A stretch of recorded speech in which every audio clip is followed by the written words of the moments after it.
नमस्कार दोस्तों, स्वागत है आप सभी का आज के मुख्य समाचार के इस वीडियो में। जी हां दोस्तों, मोदी सरकार की तरफ से बड़ी और महत्वपूर्ण खबर की अपडेट निकल कर आ रही है, जिसकी सटीक जानकारी हम आपको इस वीडियो में देंगे। बस आप इस वीडियो के साथ अंत तक बने रहिए।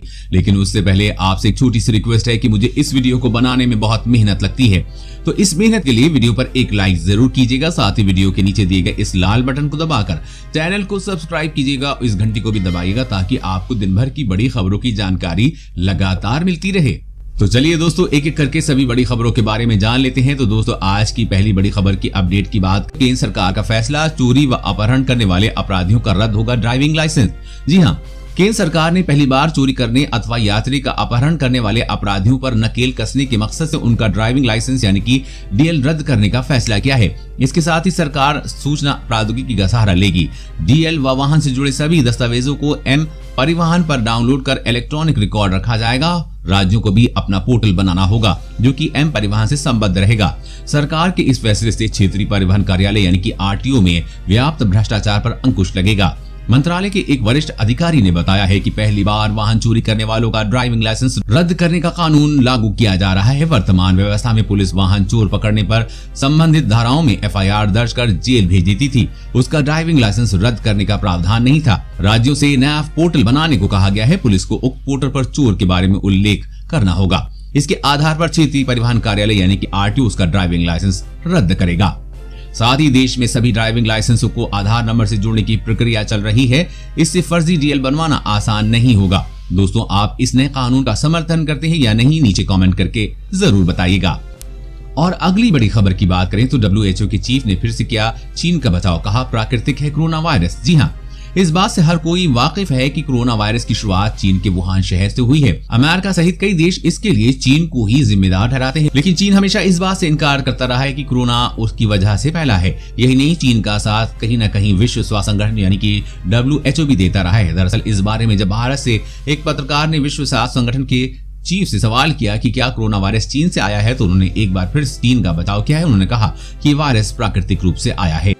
और अगली बड़ी खबर की बात करें तो अब बिजली का स्मार्ट मीटर लगवाना होगा जरूरी, आ रहे हैं नए नियम। जी हाँ, केंद्र सरकार अब पावर सेक्टर को लेकर बड़े कदम उठाने जा रही है। इसको लेकर पावर मिनिस्ट्री ने इलेक्ट्रिसिटी रूल्स 2020 का मसौदा तैयार कर लिया है। अब आपको बिजली कनेक्शन तभी मिलेगा जब आप स्मार्ट या प्रीपेड मीटर लगवाने के लिए तैयार होंगे। हालांकि बिजली बिल पर अगर संदेह है तो वितरण कंपनियां आपको रियल टाइम खपत डिटेल लेने का विकल्प देंगी। दरअसल ऊर्जा मंत्रालय नए कंज्यूमर नियमों के जरिए इसे कानूनी रूप देने जा रहा है। कंज्यूमर ये स्मार्ट या प्रीपेड मीटर खुद से लगा सकेगा या फिर डिस्कॉम से ले सकेगा। कंज्यूमर पर डिस्कॉम से ही मीटर लेने का दबाव नहीं होगा। कंज्यूमर को खुद ही बिल डिटेल भेजने का विकल्प मिलेगा। इतना ही नहीं, वितरण कंपनी आपको अनाप शनाप प्रोविजन बिल भी नहीं भेज सकेगी। और अगली बड़ी खबर की बात करें तो मिठाई की दुकानों के लिए सरकार ने जारी किए नए नियम जल्द पूरे देश में होंगे लागू। जी हाँ, स्थानीय दुकानों यानी कि आपके पड़ोस वाली हलवाई की दुकान पर मिलने वाले खाने पीने के सामान की क्वालिटी में सुधार लाने के लिए सरकार ने नए नियम लागू करने का फैसला किया है। अगले महीने से स्थानीय मिठाई की दुकानों को भी परातों एवं डिब्बों में बिक्री के लिए रखी गई मिठाई की एक्सपायरी डेट बतानी होगी। यानी ये बताना होगा कि ये मिठाई किस तारीख को बनाई गई और ये मिठाई किस तारीख तक खराब हो जाएगी। आपको बता दें कि मौजूदा समय में इन विवरणों को पहले से डिब्बाबंद मिठाई के डिब्बों पर उल्लेख करना अनिवार्य है। भारतीय खाद्य सुरक्षा और मानक प्राधिकरण यानी कि FSSAI ने नए नियम जारी किए हैं। बाजार में बिकने वाली खुली मिठाइयों के इस्तेमाल की समय सीमा अब कारोबारियों को बतानी होगी। कितने समय तक उसका इस्तेमाल ठीक रहेगा, उसकी समय सीमा की जानकारी उपभोक्ताओं को देनी होगी। खाद्य नियामक ने आम लोगों के स्वास्थ्य के खतरों को देखते हुए इसे अनिवार्य किया है।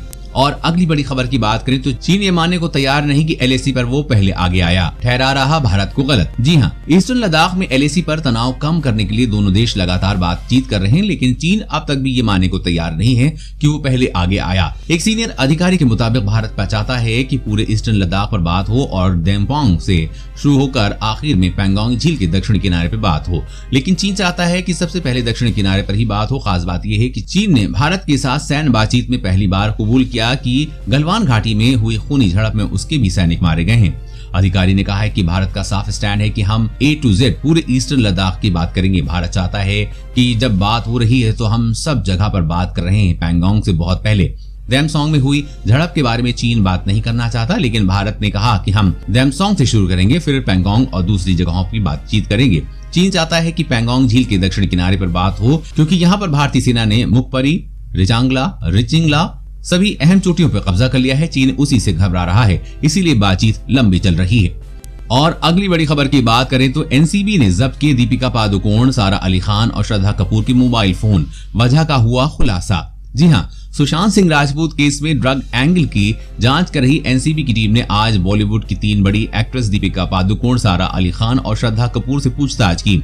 इस पूछताछ के दौरान तीनों से ही कई सवाल पूछे गए। वहीं दीपिका पादुकोण तो 6 घंटे की पूछताछ के बाद बाहर निकली। इसके बाद सामने आया कि इन तीनों एक्ट्रेस के मोबाइल फोन जब्त किए गए हैं। एनसीबी ने दीपिका पादुकोण, सारा अली खान और श्रद्धा कपूर से लंबी पूछताछ की है, लेकिन इस दौरान तीनों ही अभिनेत्रियों ने एनसीबी के सवालों के सीधे जवाब नहीं दिए हैं। गोलमोल जवाब देने के कारण एनसीबी अभी किसी निष्कर्ष पर नहीं पहुंच पाई है। ऐसे में एनसीबी ने तीनों के फोन जब्त करने का फैसला किया है। बताया ये भी जा रहा है कि एनसीबी ने दीपिका, सारा और श्रद्धा के साथ साथ करिश्मा, सुमोन खंबाटा और जया शाह के मोबाइल फोन भी जब्त कर लिए हैं। बता दें कि इससे पहले सामने आया था कि दीपिका ने पूछताछ के दौरान अपनी मैनेजर करिश्मा से ड्रग्स चैट की बात कबूल ली थी, लेकिन उन्होंने ड्रग लेने की बात से साफ इनकार कर दिया था। और अगली बड़ी खबर की बात करें तो WHO ने दुनिया को चेताया, यही रफ्तार रही तो कोरोना से 20 लाख लोग मारे जाएंगे। जी हां, दुनिया भर में जिस तेजी से कोरोना वायरस का संक्रमण बढ़ रहा है, उसे देखने के बाद विश्व स्वास्थ्य संगठन यानी कि WHO ने इस महामारी से 20 लाख लोगों के मारे जाने की आशंका जताई है। उन्होंने कहा है कि जब तक कोरोना वैक्सीन नहीं आ जाती तब तक मौत का आंकड़ा बढ़ता रहेगा। उन्होंने कहा कि जिस रफ्तार से कोरोना बढ़ रहा है, उसे देखने के बाद हम कह सकते हैं कि हमारे अनुमान से कहीं ज्यादा लोगों की जान पर संकट आ चुका है। विश्व स्वास्थ्य संगठन ने कहा है कि अभी भी इस महामारी को रोकने के लिए संगठित तरीके से कदम नहीं उठाए गए तो मौत का ये आंकड़ा 20 लाख को भी पार कर सकता है। और अगली बड़ी खबर की बात करें तो नए नाम से भारत में हिट हो रहे हैं चाइनीज ऐप, 10 करोड़ से अधिक हुए डाउनलोड। जी हाँ, भारत सरकार ने करीब 244 चाइनीज ऐप पर प्रतिबंध लगा दिया है, जिनमें पबजी मोबाइल और टिकटॉक जैसे लोकप्रिय ऐप शामिल हैं।